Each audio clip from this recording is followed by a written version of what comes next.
ছাত্র সমাজ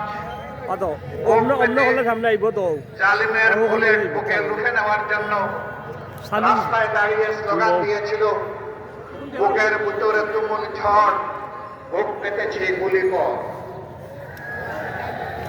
এই তুমুল ঝড়টা ছিল 15.5 বছর একটি ফ্যাসিস্ট সরকার জাতির ঘাড়ে চেপে বসে জাতির সকল অধিকার কেড়ে নিয়েছিল।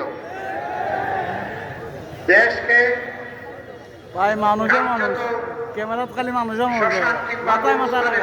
করেছিল। ওরা মাঝে মাঝে বলতো এই দেশে নাকি অনাবিল শান্তি বিরাজ করছে। আমি ওদের আমলেও চিৎকার দিয়ে বলতাম, হ্যাঁ, শান্তি তোমরা স্থাপন করেছো, কবরস্থানের শান্তি। কারণ কবরস্থানে কোনো জীবিত মানুষ থাকে না, এই জন্য তাদের হাসি কান্না শোনা যায় না। বাংলাদেশকে তোমরা সমস্ত অধিকার হরণ করে, মানুষের সমস্ত অধিকার হত্যা করে সেই রকমই তোমরা গুরুস্থানে পরিণত করেছো, এই জন্য এখানে হাসি এবং কান্না শোনা যায় না।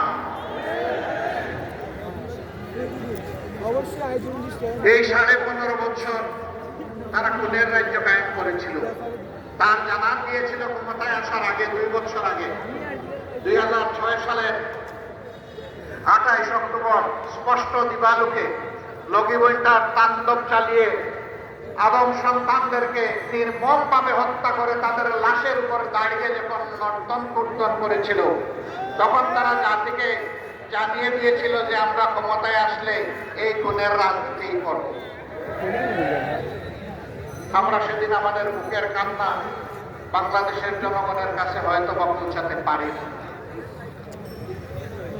বহু কায়দা করে পয়েন্ট করে একটি জঘন্য সরকারের হাত করে পিছনের দরজায় বোঝাপড়া করে নির্বাচনী ইঞ্জিনিয়ারিং করে তারা 2008 সালের 29 ডিসেম্বর যে নির্বাচন হয়েছিল সেই নির্বাচনে তারা জয়লাভ করেছিল।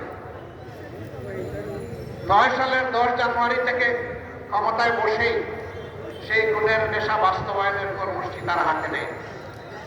সর্বপ্রথম তারা খুন করে আমাদের 57 জন কমিটেড দেশপ্রেমিক চৌকস সেনা অফিসারকে বিডিআর সদর দপ্তর পিলখানায় 25 এবং 26 ফেব্রুয়ারি।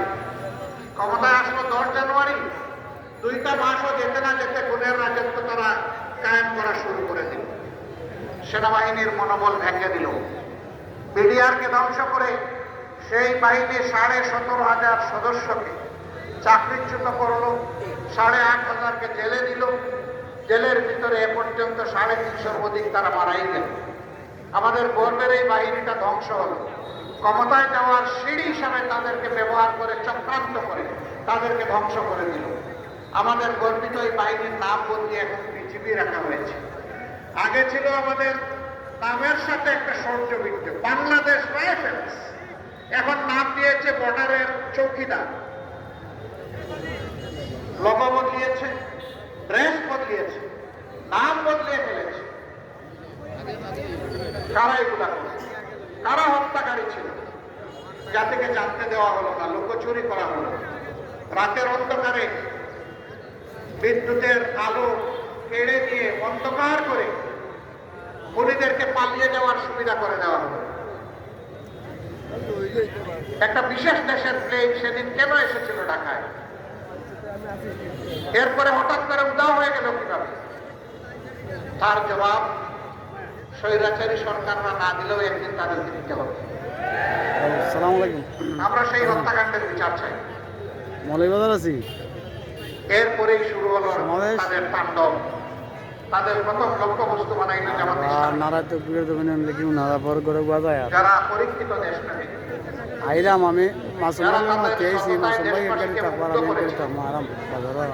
দক্ষতার স্বাক্ষর রেখেছিলেন, সেই সমস্ত নেতৃবৃন্দকে ঠান্ডা মাথায় মিথ্যা অভিযোগ এনে সাজানো কোর্ট, পাতানো সাক্ষী দিয়ে এবং ব্রাসেলস থেকে রায় এনে সেই সমস্ত নেতৃবৃন্দকে খুন করা হলো, ফাঁসি দেওয়া হলো। কাউকে কাউকে তিলে তিলে মৃত্যুর দিকে ঠেলে দেওয়া হলো, তারা জেলের ভিতরে ইন্তেকাল। আল্লাহ তাআলা তাদের সকলকে মর্যাদাবান শহীদ হিসাবে কবুল করুন। আমরা তখন আমাদের বন্ধু সমস্ত রাজনৈতিক সংগঠনকে বলেছিলাম, এটি জামাতের উপর আঘাত নয়, এটি বাংলাদেশের স্বাধীনতা সার্বভৌমত্বের উপর আঘাত। স্বাধীনতা সার্বভৌমত্বের এই বিশাল দেয়াল ভেঙে দিলে বাকি সবাই বেসে যাবেন, কেউ ঢুকতে পারবে না। ফ্যাসিজমকে সম্মিলিতভাবে আমরা মোকাবেলা করি। আফসোস আমরা কথাগুলো বুঝাইতে পারি না। সবাই মিলে একসাথে সেই যুদ্ধটা করতে পারলাম না। তারপরে ইতিহাস আপনাদের সামনে পরিষ্কার। তারা আর কাউকে ছাড়লো না, এক এক করে সবাইকে ধরলো, বিএনপিকে ধরলো, হেফাজতকে ধরলো, আলেম ওলামাকে ধরলো, অন্যান্য দলকে ধরলো, কাউকেই তারা ছাড় দিল না। এবং এই যে সাংবাদিক বন্ধুরা আজকে এসেছে এখানে আমাদের নিউজ কভার করতে, তাদেরকেও ধরলো, তাদেরকে খুন করলো, তাদেরকেও আমাদের সাথে খুন করলো, তাদেরকেও আয়না করে পাঠালো, তাদেরও কাউকে ধরে ভারতের বর্ডারের ওপারে নিয়ে ফেলে দিল। এইভাবে সারাটা দেশকে তারা নরকে পরিণত করেছে। 15.5 বছর দফায় দফায় অনেক আন্দোলন সংগ্রাম আমরা করেছি, কিন্তু সেই আন্দোলনের পরিসমাপ্তি আমরা ঘটাতে পারিনি। স্বৈরাচারকে আমরা তাড়াতে পারিনি, ওদেরকে বিদায় করতে পারিনি। আমি গর্বিত আমাদের সন্তানেরা সেই কাজটি পেরেছে। আমি আমাদের সন্তানদেরকে ভালোবাসা উপহার দিচ্ছি, শ্রদ্ধা জ্ঞাপন করছি, কৃতজ্ঞতা জানাচ্ছি, জাতির পক্ষ থেকে তাদেরকে স্যালুট জানাচ্ছি। আল্লাহ তাআলার সাহায্যে তারা একটা অসাহিত্যকে সাধন করেছে। এরকম সন্তান পেয়ে জাতি গর্বিত। ইনশাআল্লাহ আগামীর বাংলাদেশ আমরা তাদের হাতে তুলে দেব ইনশাআল্লাহ। প্রিয় মৌলভীবাজারবাসী, ব্যাংক, বিমা সেক্টর, কর্পোরেশন, আর্থিক সকল খাত লুটে পুটে শেষ করে দিয়ে এই দেশের মানুষের কষ্টের অর্জিত গচ্ছিত আমানত সব কিছু গিলে ফেলে তারা নিজেরা পালানোর আগে সব কিছু বিদেশে পাচার করেছে। পালায় কারা? পালায় গুরুতর সন্ত্রাসী এবং অপরাধীরা। যে দেশকে ভালোবাসে, যে জনগণকে ভালোবাসে, সে কখনো পালায় না। হ্যাঁ, গাল করা বলে দিয়েছিলেন সেই চুর ডাকাতের লিডার যে আমি অমুকের মেয়ে, আমি পালাবো না।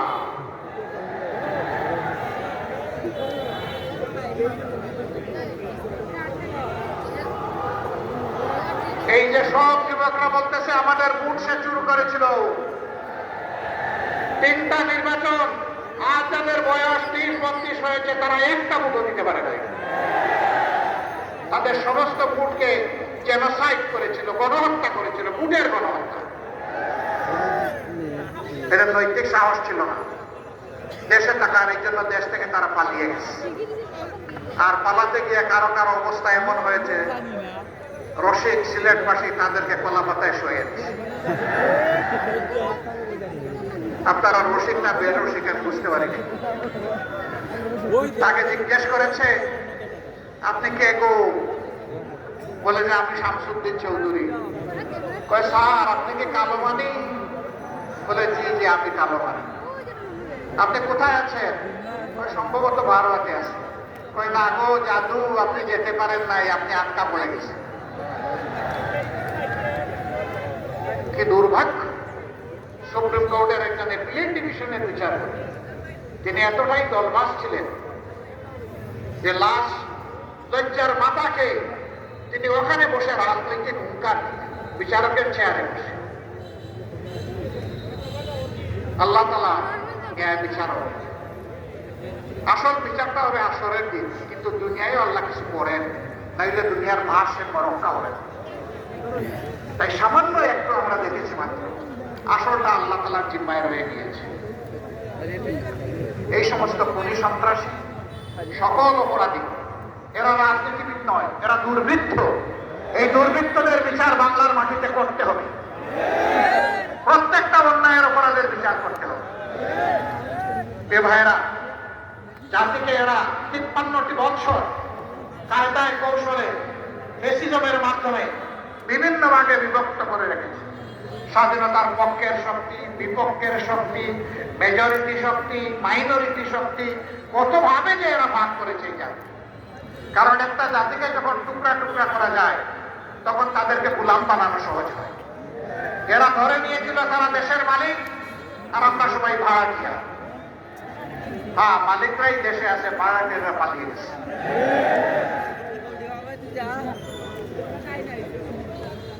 আমরা 5 তারিখের এই বিশাল নিয়ামত আল্লাহর পক্ষ থেকে যখন আল্লাহ উপহার দিলেন এই জাতিকে, সাথে সাথে আমরা জাতিকে আমাদের সহকর্মীদেরকে আহ্বান জানিয়েছিলাম, আমরা দেশকে ভালোবাসি, এদেশের মানুষকে ভালোবাসি, অতএব আমাদেরকে দায়িত্বশীলতার পরিচয় দিতে হবে।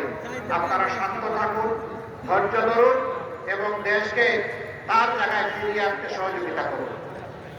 আলহামদুলিল্লাহ, জনাব ওবায়দুল কাদের মুখে ভেঙচি কেটে কেটে বলতেন, আওয়ামী লীগ যদি ক্ষমতায় থেকে যায়, ভাই সেও আশরাফুল মখলুকাত কাউয়া বলিয়েন না ভাই।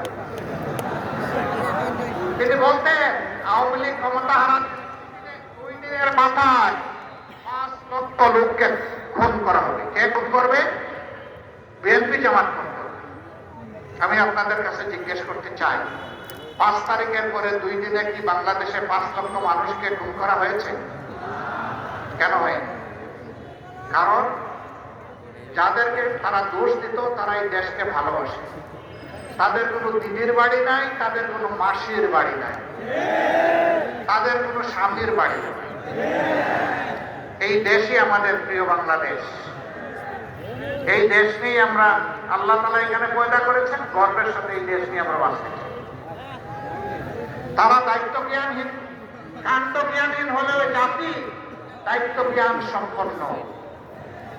জাতি প্রমাণ দিয়েছে দেশকে, মানুষকে আমরা ভালোবাসি।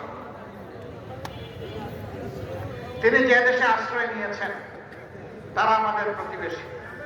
প্রতিবেশীর প্রতি সম্মান রেখে বলতে চাই, আপনারা শান্তিতে থাকুন, আমরা চাই। আমাদেরকে আপনারা শান্তিতে থাকতে দিন। আপনাদের পাক করে কি তাকাবেন আমরা জিজ্ঞাসা করি না, আমাদের পাক করে উঁকি মেরে তাকানোর চেষ্টা করবেন না। আমাদেরকে আপনারা সাম্প্রদায়িক সম্প্রীতির কথা বলেন, ভালো, আপনাদের নিজের চেহারা আয়নাতে একটু এর আগে দেখে নেন। আপনারা সেখানে যাদেরকে মাইনরিটি বলেন তাদের সাথে আপনারা কি আচরণ করেন। আমাদেরকে সাম্প্রদায়িক সম্প্রীতির সবক দিতে হবে না। যুগ যুগ ধরে এই দেশ সাম্প্রদায়িক সম্প্রীতির দেশ। এই দেশের মানুষ প্রমাণ দিয়েছে, সমস্ত রাজনৈতিক ধর্মীয় সংগঠন প্রমাণ দিয়েছে, আলিম উলামা প্রমাণ দিয়েছেন। 5 তারিখ থেকে 4 দিন এই দেশে কোনো সরকার ছিল না, অনেক দুর্ঘটনা ঘটে যাওয়ার সম্ভাবনা ছিল। দায়িত্ব নিয়ে আমরা আমাদের বড়দেরকে বলেছিলাম, যাও মানুষের পাশে দাঁড়াও। সকল ধর্মাবলম্বীদের ঘোষণা ছিল তার কাছে পবিত্র, তার কাছে আপনি আগে যান। আজকে আমাদের পক্ষ থেকে তার করা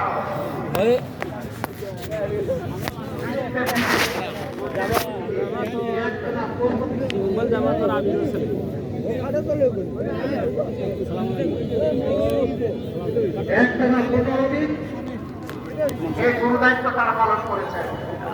আলহামদুলিল্লাহ।